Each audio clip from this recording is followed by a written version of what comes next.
Hello and welcome to Equipped. We are back after a little bit of a hiatus due to vacations and those kinds of things. And we wanted to have a little bit of a chat because since we've been away, there's been quite a bit happening in the world and indeed in the UK. And we've still had a fundamental focus on the world of emotional intelligence and always thinking about that as we've been on various vacations and days away and those kinds of things. But I was asked a question over this period. I was having lunch with a friend, and we were talking about emotional intelligence, and they asked a question about if I was dropped on the border of a war zone, say Israel and Gaza, where there's a lot of problems going on right now, how could emotional intelligence help? Now, this took me back, I must admit. It took me back, and it really made me think, because we deal with a lot of the topics that we discuss on a far more micro level than that. Yeah. We are dealing with interpersonal situations and not that kind of level. But it was a really interesting thought process to think. What did you say? Well, if we take it back to emotional. See you later, bye. yeah. It's kind of, I did this kind of stuff, and it's like, wow, it really did. But we've had a brief chat about some of this.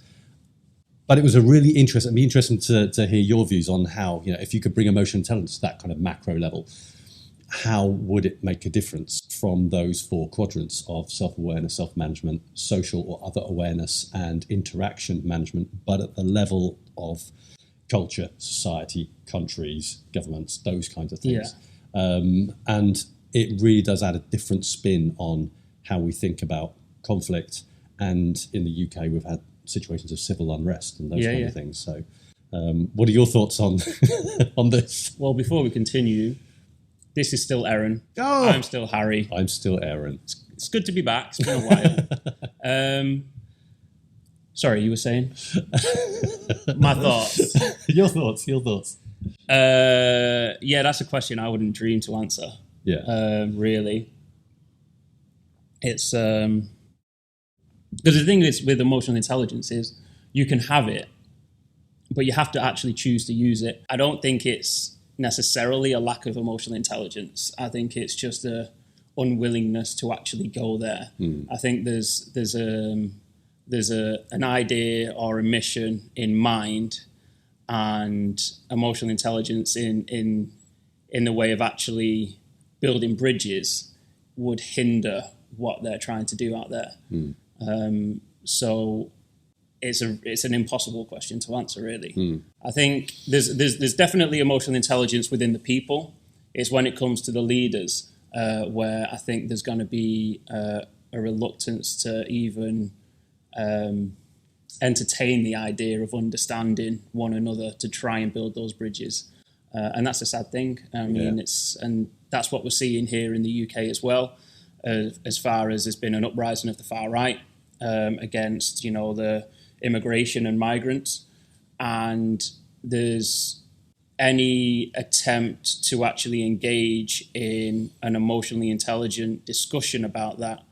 I just don't think people are ready for that yet, because there's just far too much anger, and they feel like that point hasn't been made enough yet to almost engage on a constructive dialogue, and that's the problem. If there's not a will, then all the emotional intelligence in the world won't make it happen. Yeah, because right now you have a government or governments, in particular the UK government, that are, they're really thinking about the best way forward. And obviously they are talking to leaders, they are talking to people within the community and those kinds of things to work out the best way of going forward. So they're getting that, but they're not talking to everybody potentially. So they're coming from their own kind of position of this is what we think is best. And I think there's a problem in that by not listening to everybody involved in some of these things, they're not getting all of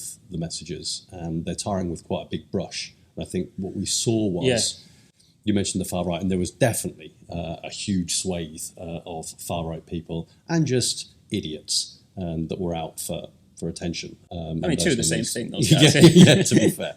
And those guys were out there and just taking it as an excuse to smash things up. Now, I watched a video on YouTube, and there were like 11, 12-year-olds that were just protesting, but just walking down the street and smashing up random terrace houses. Yeah. That had no connection with any message that was trying to be conveyed. Literally shitting on their own doorstep. Just smashing up cars, smashing up. And there's that kind of behaviour, the looting and all that kind of stuff that the government have come down hard on.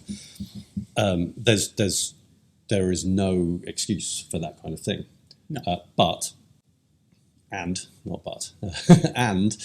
there are some people that were in that protest that did feel that they had a right to protest, peaceful protest. Yeah, 100%. And I think that's where some of the issues with some of the rhetoric that came out of the government caused more problems with tarring everybody with that same brush, as we say. Yeah, it was lazy, I think, and I think a lot of it was about self-protectionism in the sense that the government has got us to where we are. I mean, I know we've got a new government who's come in.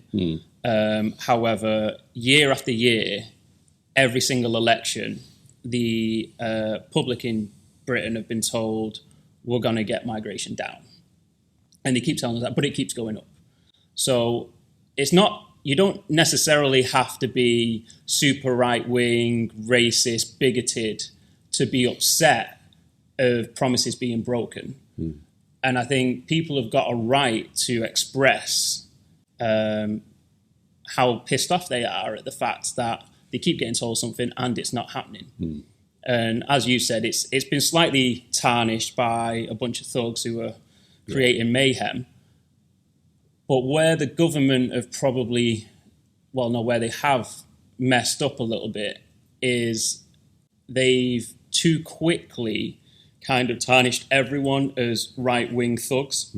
And the problem they've got is a lot of those people there, the majority, I would say, because, of course, we only see the images of smashed up cars and buses on fire. There'll be loads of people who generally are upset about that broken promise.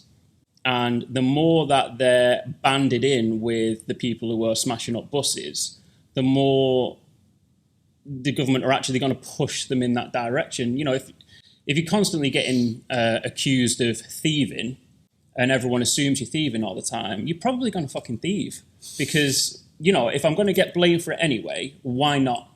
And the government just needs to probably relax a little bit on that. And I think they're slowly getting there. The media are probably doing their best to try and ham up the fact of how much violence there is. But we've seen loads of peaceful protests. The problem is you just don't get reported as much.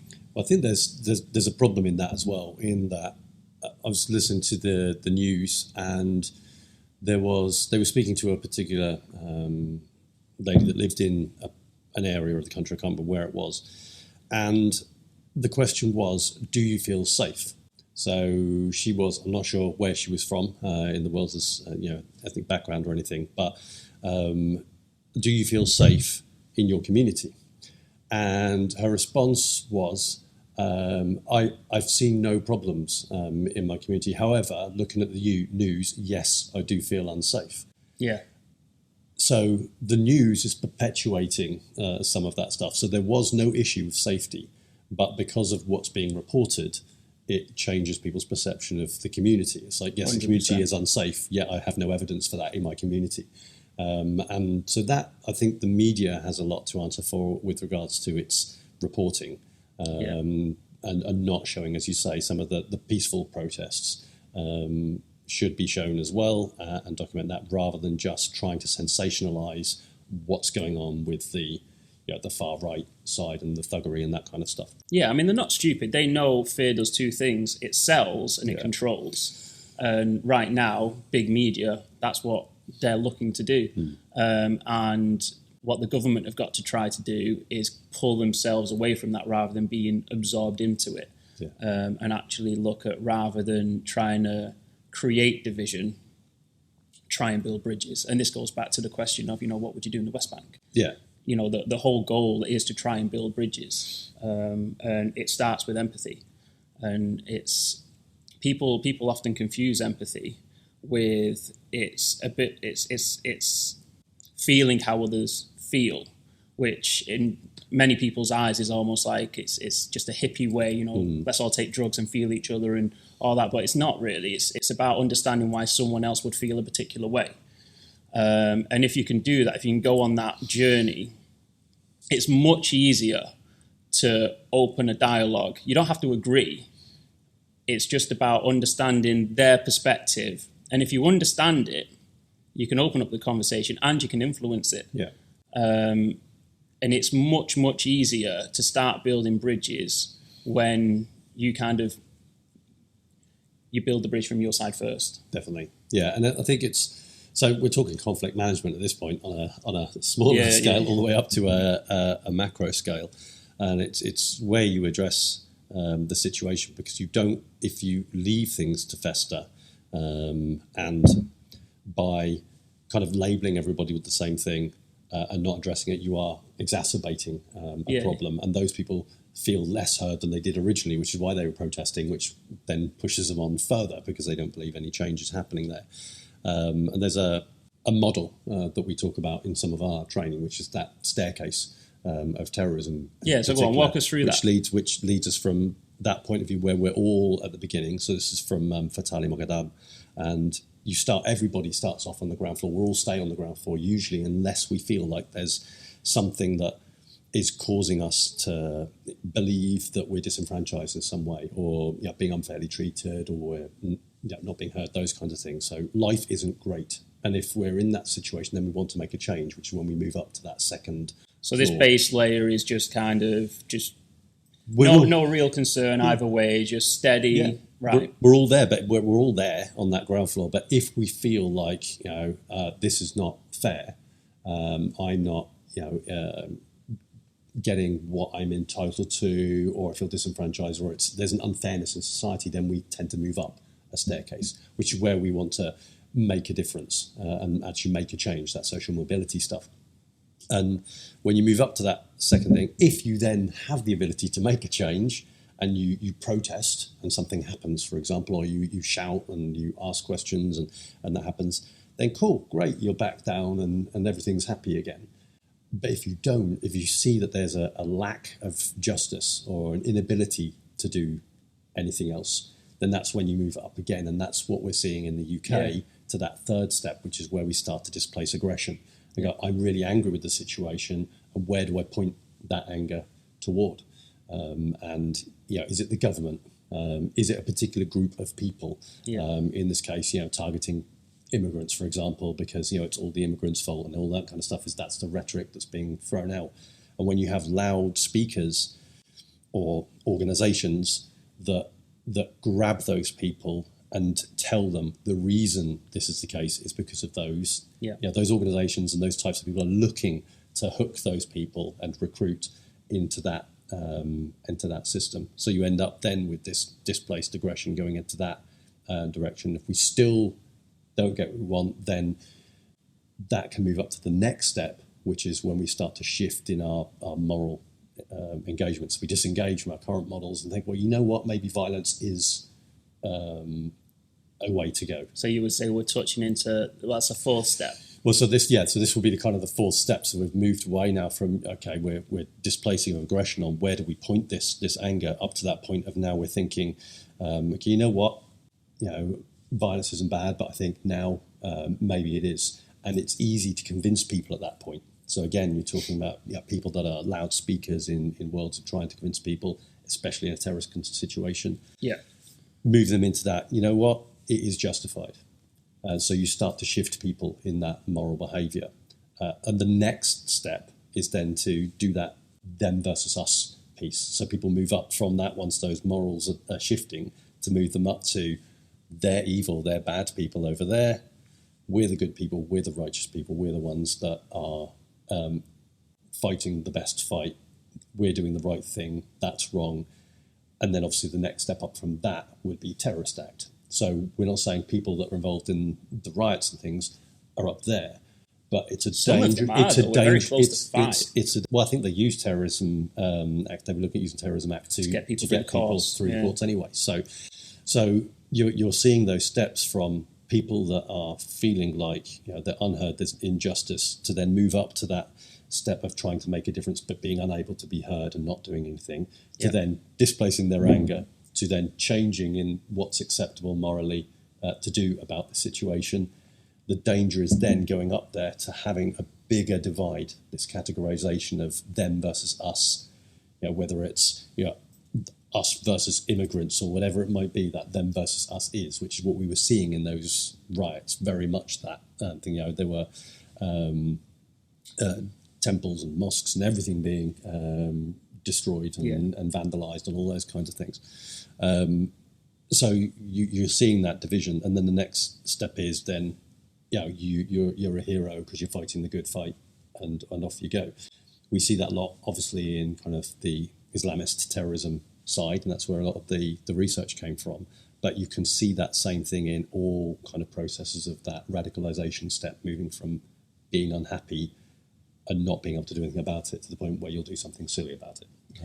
Do you think the government are doing the right thing to almost prevent people from getting onto that fifth and sixth step right now?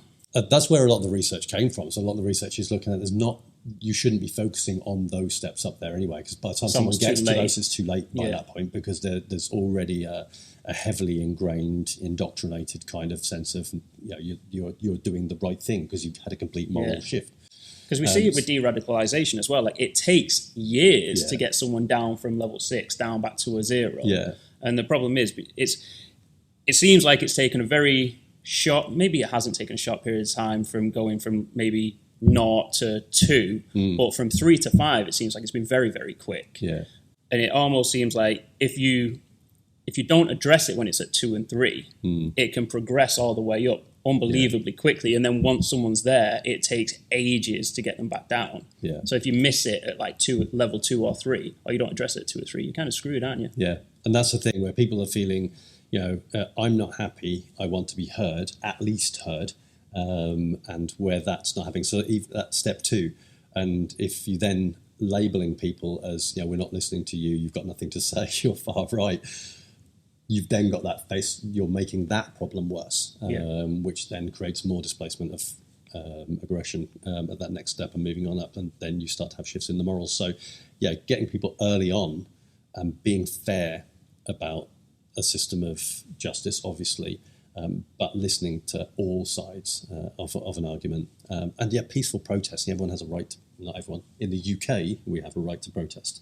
And that's what we don't have a right to do is hate speech and all those kinds of things. Yeah. And that's what we were seeing, which is people that have moved further up and they're doing that then versus us, in-group versus out-group stuff.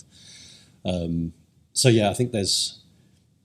You can see what's happening, and it goes up and down, and then it will go quiet for a little bit, and then someone else will shout loud enough, and you've got some people that have got loud enough voices to rally people around them. There are plenty of people out there, and you've got famous celebrities, I won't mention names, but there are people that are saying the wrong thing at the right time to cause a stir. That's what we saw. I think it was Andrew Tate was one of the messages that came out after the Southport tragedy. That was one, and it was one of those instigators of that message being sent out there to create that them versus us, in-group versus in-group, out-group kind of thing, adding more fuel to the fire, false information, clearly, as we all know. And where you have that more radical person, and radical, I'm talking on a threshold of someone that doesn't get involved with protests at all, more conservative side, not the party, but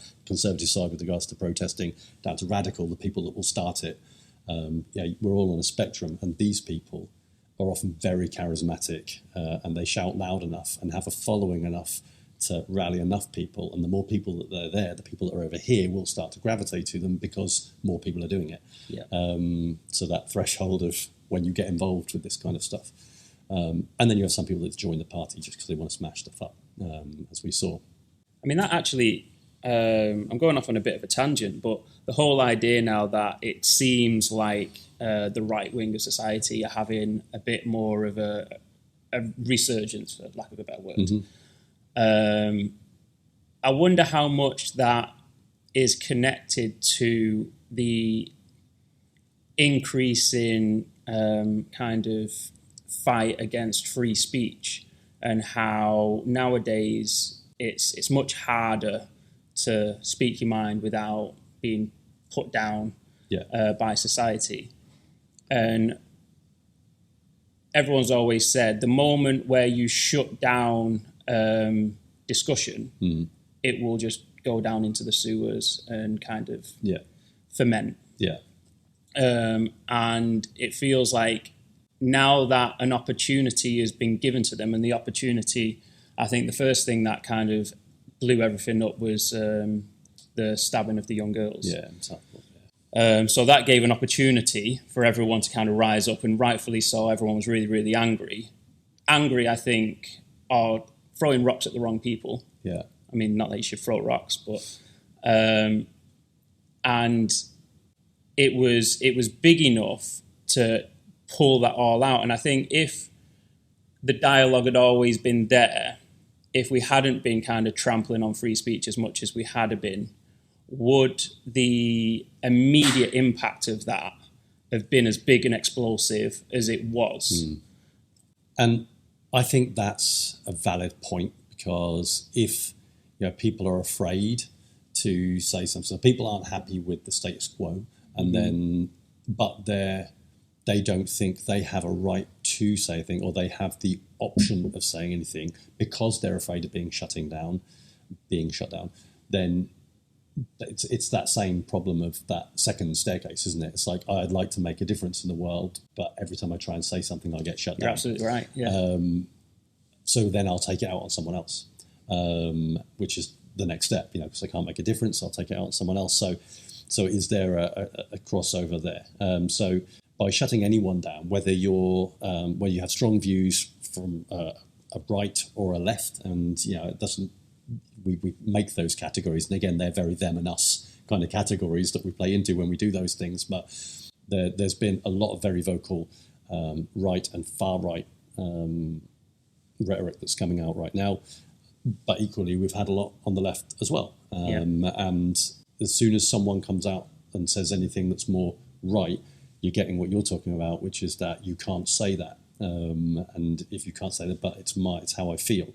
Now, there is a line in law that says, you hate speech, you can't do hate speech and all that kind of stuff. But we shouldn't be shutting down people that are angry, annoyed at the world, or feel unfairly treated, as long as they're not being hateful. So you can still have constructive dialogue. No matter how strong your views, we should still be able to have those very heated debates without demonizing either side. To be fair, it's such an interesting point that I've always thought about the frustrations people have about not being heard. So that level 2 you're talking about will always come from authority or government. But what we've seen over the last kind of 4 or 5 years is actually coming from society. Yeah. So it is coming from the media, the government, and the big authority organizations out there. But really the thing that is starting to piss everyone off is it's society, it's the social media, it's the groups who are just normal people who have almost been jumping on people and cancelling people. And I've never thought of it in that way, really. I've always seen it as being like a top-down thing, but it's kind of side to side now as well. Yeah, it is.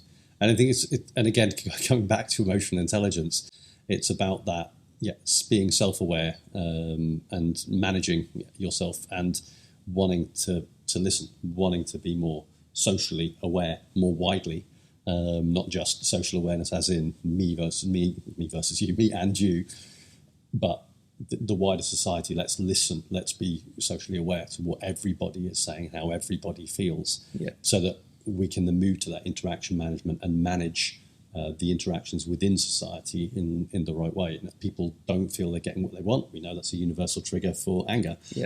So that's when you get the displaced anger.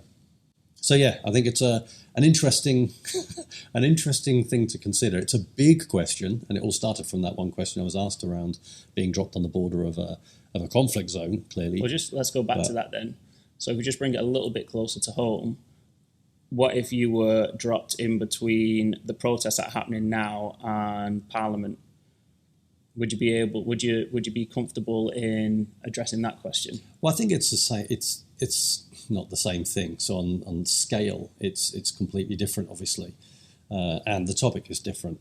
But it still requires both sides to look at the other side, and it's that perceptual shift, isn't it? Of everybody is on both sides. Government shouldn't be, because the government should have panels and communication with community and be getting all messages, but are they? Because within a government, you have a government that is a Labour government or a Conservative government, so the people within that they listen to predominantly are people that have the same values, views, beliefs, those kinds of things. And the same on this side. There's a group of people that are all surrounded by the same people with the same kinds of messages. So it's harder. It's harder to hear and think about the other side. So the government needs to make sure that they're listening to everybody within that group. So there are far right people in there. There are thugs in there. You don't need to listen to the thugs. They're just there to cause a ruckus. Don't need to listen to the thugs. They'll do more if you don't listen to them. But you know what I mean. So, but the more balanced voices that are in there from different areas of this huge swathe of people, some that are just feeling really annoyed and really unheard, some over here that feel really badly treated, some over here that feel something else. All of these voices need to be listened to. And these people over here need to consider that the government are trying to balance so many different views, so they can't. It's difficult to please absolutely everybody. So whatever they do, someone's going to be unhappy. I wouldn't want the job in the government for that reason, because you're having to take from one place to give to another with budgets and all that kind of stuff. So, but they've got to be careful with. I think that from a PR point of view, it's the narrative that comes out there at that big labelling approach, and again that comes down to. It's conflict management, but it's not per se emotional intelligence, but it is really. It's that being aware of us and wanting to pay attention to other and really trying to build that bridge that you were talking about earlier to have some kind of level of dialogue. While the anger is really high, that's not going to happen, clearly, because refractory period, people will see the world through the lens of the anger they feel. So now would be a good time, because things have quietened down in the UK. Find those radicals that kicked things off in those protests. Some of them are in prison now, obviously. Find those people, the peaceful protesting people that have a point that they believe is valid and want to be heard, and get around the table and speak to those people.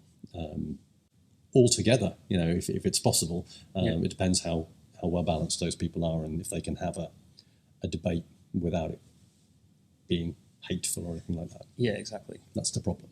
But anyway, so that was some depth. It's not something that we've really thought about up to this point, beyond kind of, yes, we talk about things like terrorism, radicalization and stuff within programs, but I think it's one of those things that we're not going to be able to fix it. But I think the more people that become aware of what we're trying to do, I'd like to think like an entire government will watch the Equipped podcast and think, you know what, those guys have a point, but I doubt that. But hopefully there are ideas that you have, and we'd like to hear about them in the comments. And we will both be back probably next week. I think we've got a plan, right? Definitely next week. Yeah, we've got a plan. Week. No. So any ideas, throw them in. We've got a few, but we'll add a few more in. Definitely. And we'll see you then. Excellent. Thanks very much. All the best.